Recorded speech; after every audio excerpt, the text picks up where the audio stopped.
তেওঁক লগ পোৱা নাই নেকি? আহিছিলে দেখোন।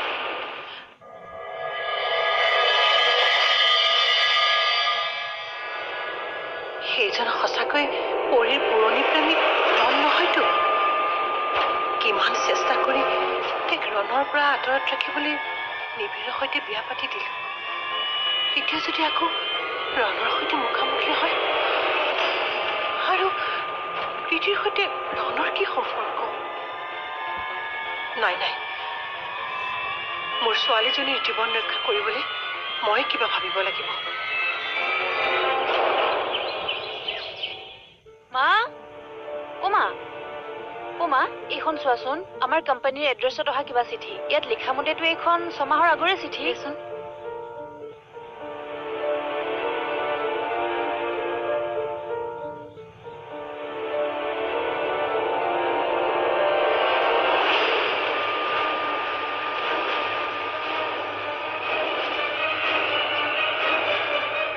কি হ'ল মা? তই এখন চিঠি ক'ত পালি? ৰাজশ্ৰী মাহীৰ বেগৰ পৰা ওলাই পৰিছিল।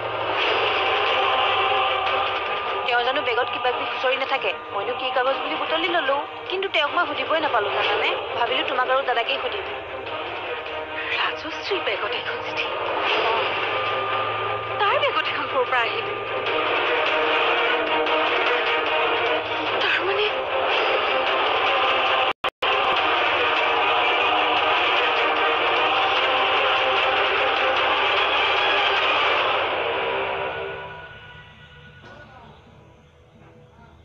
তুমি তাৰমানে আকৌ পুৰণি মেইল চেক কৰিব লাগিব নিবিড়।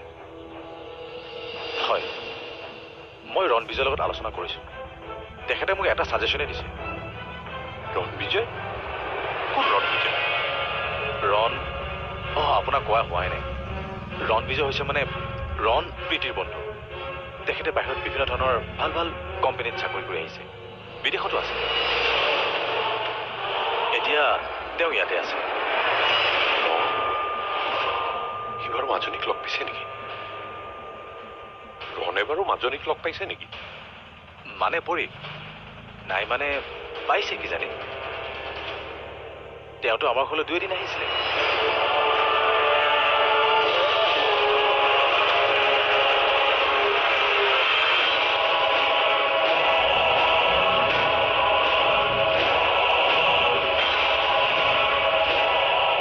দেউতা, আপুনি কিবা ক'ব বিচাৰিছিলে?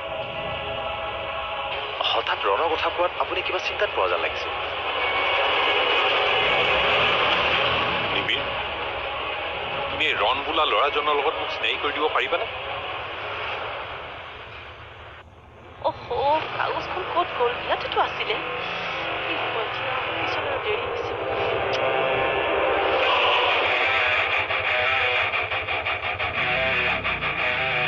কি হ'ব এতিয়া বাৰু?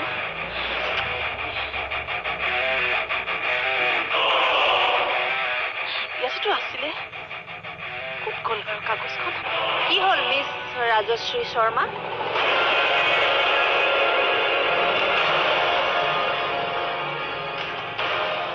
চৰি মোৰ মৰমৰ মাহী, তুমি কি বস্তু বিচাৰি ইমান টেনশ্যন লৈ আছা? এনে কিবা এটা বিচাৰি আছো ৰবা প্ৰীতি। কিবা এটা নে এইখন?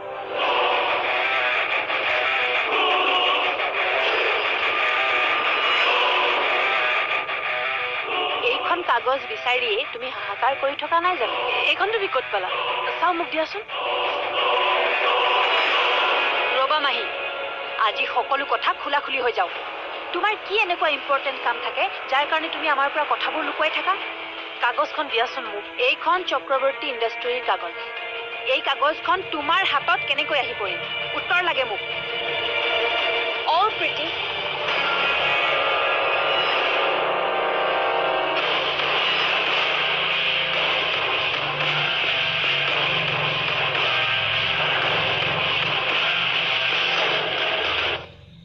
ময়ো জানিব বিচাৰো প্ৰীতি, মোৰ আৰু নিবিড়ৰ সম্পৰ্কৰ মাজত সোমাবলৈ মাহী কোন? তোমালোকৰ হৈছে কি প্ৰীতি? কিয় এনেকুৱাখন কৰিছা? আচলতে আপুনি এডাল বিষাক্ত সাপ মাহী। বোৱাৰী, মাহী। চিঞৰ উত্তৰেই দিলেই সকলো কথা শেষ হৈ নাযায়। মোক উত্তৰ লাগে। যিখন কাগজ দাদাৰ হাতত থাকিব লাগিছিল সেই কাগজখন তোমাৰ হাতত কেনেকৈ আহি পৰিল?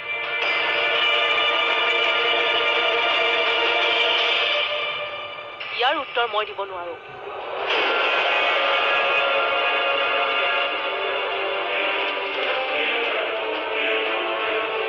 এক মিনিট।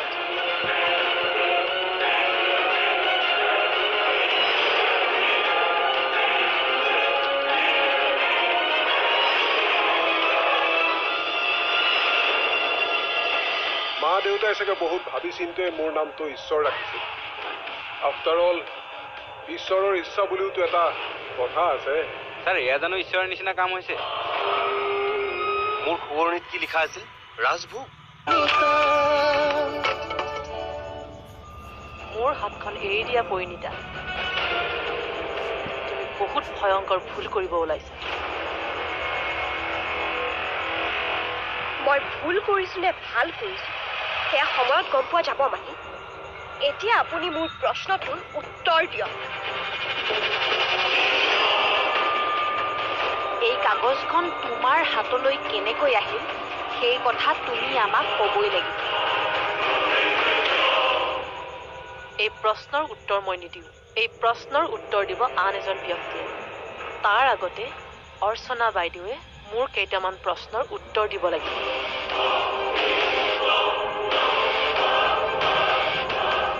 মায়ে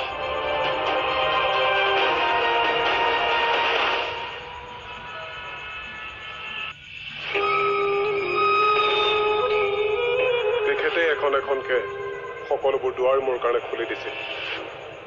ছাৰ সেই দুৱাৰ যদি এখন এখনকৈ আৰু বন্ধ হৈ যায় তেতিয়া কি কৰিব?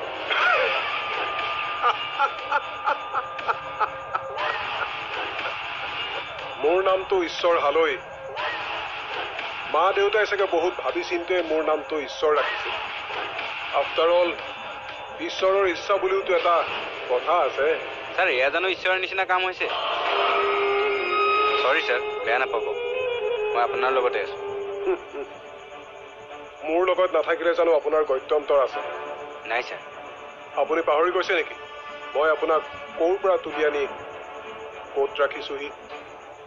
নাই পাহৰা, কিন্তু মাজে মাজে মোৰ ভয় লাগে। চক্ৰৱৰ্তী ফেমিলিৰ লগত আপুনি যিটো কাৰ্য কৰিছে তাৰপিছত তেখেতসকল জানো মনে মনে থাকিব? মোৰ সন্দেহ আছে। সন্দেহ? কি? তাৰ মানে মোৰ সন্দেহ সত্য আছে। কি হ'ব এতিয়া কওকচোন? ৰনে যদি তাইক সকলোবোৰ কথা মনত পেলাই দিবলৈ চেষ্টা কৰে? মই ভাবিছিলো ৰনে মাজনীক কেতিয়াও লগ নকৰে বুলি, কিন্তু কি হ'ব এতিয়া? মই কি কৰো কওকচোন? আমি বাৰু মাজনীক ৰণৰ পৰা কেনেকৈ আঁতৰত ৰাখিম? সি দেখোন আহি পেলাই একেবাৰে ঘৰে ওলালেহি। তাতে প্ৰীতিৰ লগত হেনো তাৰ ভাল সম্পৰ্কও আছে। তুমি কেৱল মাজনীৰ ওপৰত চকু দিবা আৰু সেইখন ঘৰৰ যাতে কাৰো একো সন্দেহ নহয় সেইটো লক্ষ্য কৰিবা। এই ৰণক মই অতি সোনকালে লগ কৰি আছো। এতিয়া ৰাখিছো।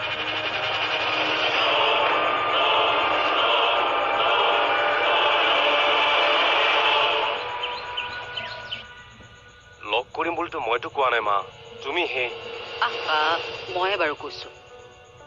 মোৰ মনটো ভাল লগাবলৈ তই এবাৰ যাব নোৱাৰনে?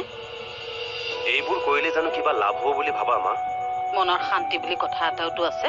এবাৰ যাব নোৱাৰ নেকি? তুমি সদায় সদায় এটা নতুন বিষয় লৈ আনি মোৰ সন্মুখত ৰাখি দিয়া। মই বৰ অসুবিধা পাওঁ। কিনো অসুবিধা পাবলগীয়া কথাটো হ'ল? এবাৰহে যাওঁ বুলি কৈছো, মইতো বেয়া চিন্তা নকৰো নহয়। মই সকলোখিনি বুজিব পাৰো কাৰণে মোৰ কষ্ট বাঢ়ে মা। একো নহয় দেচোন, মাত্ৰ এবাৰ যাম। কিজানি তোৰ সমস্যাবোৰ সমাধানেই হয়। আহা মা, মোৰ সোঁৱৰণিত কি লিখা আছিল? ৰাজভোগ। ক'ত সেই ৰাজভোগ মা? মোৰ ভাগ্যত কি লিখা আছিল?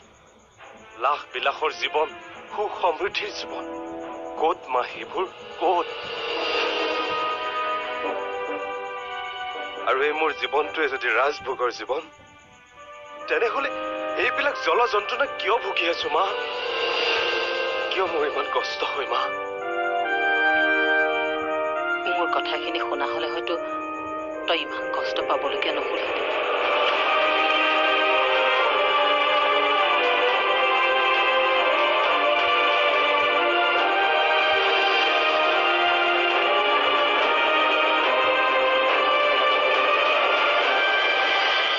ৰণ-বিজয়ৰ কথা একো নাজানো বুলি ক'লে তুমি কিয় বুজি নোপোৱা নিবিৰ?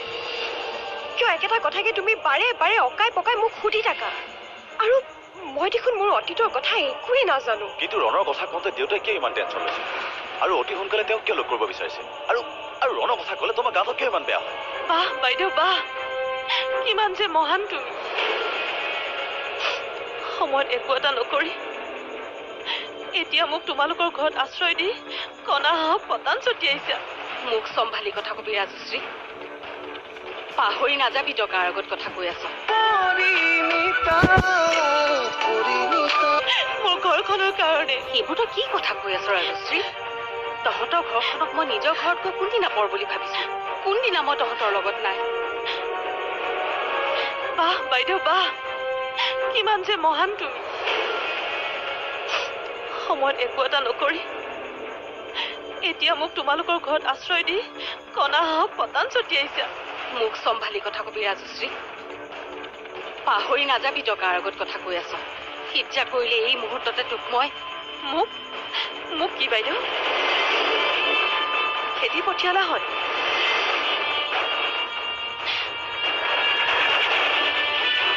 তুমি কি ভাবিছা মই মোৰ প্ৰশ্নৰ উত্তৰ নোলোৱাকৈ মই এই ঘৰ ত্যাগ কৰিম? অসম্ভৱ।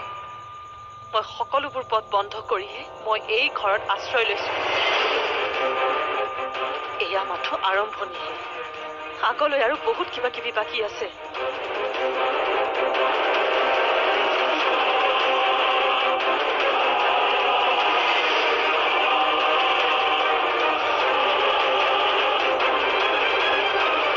ৰণ-বিজয়ৰ কথা একো নাজানো বুলি ক'লে তুমি কিয় বুজি নোপোৱা নিবিৰ? কিয় একেটা কথাকে তুমি বাৰে বাৰে অকাই পকাই মোক সুধি থাকা? আৰু মই দেখোন মোৰ অতীতৰ কথা একোৱেই নাজানো। কিন্তু ৰণৰ কথা কওঁতে দেউতাই কিয় ইমান টেনশ্যন লৈছে? আৰু অতি সোনকালে তেওঁক কিয় লগ কৰিব বিচাৰিছে? আৰু ৰণৰ কথা ক'লে তোমাৰ গাটো কিয় ইমান বেয়া হয়? মই কেনেকৈ জানিম নিবিৰ? তুমি মোক সন্দেহ কৰিছা নেকি?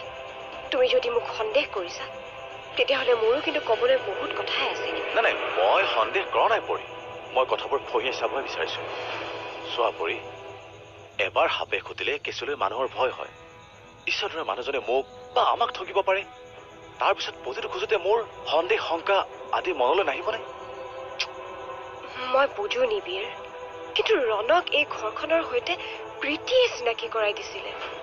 আৰু ৰণৰ কথা বা ৰণৰ উপস্থিতি আৰু মোৰ গা বেয়া হোৱাৰ মাজত এইটোতো এটা কোইনচিডেন্সো হ'ব পাৰে। তাতে মই এনেকুৱা এটা বেমাৰৰ চিকাৰ হৈছো যে। অ'কে, তুমি এতিয়া মনত জোৰ দিব নালাগে। তুমি এতিয়া শোৱা। আৰু তুমি? মোৰ কিবা এটা কাম আছে।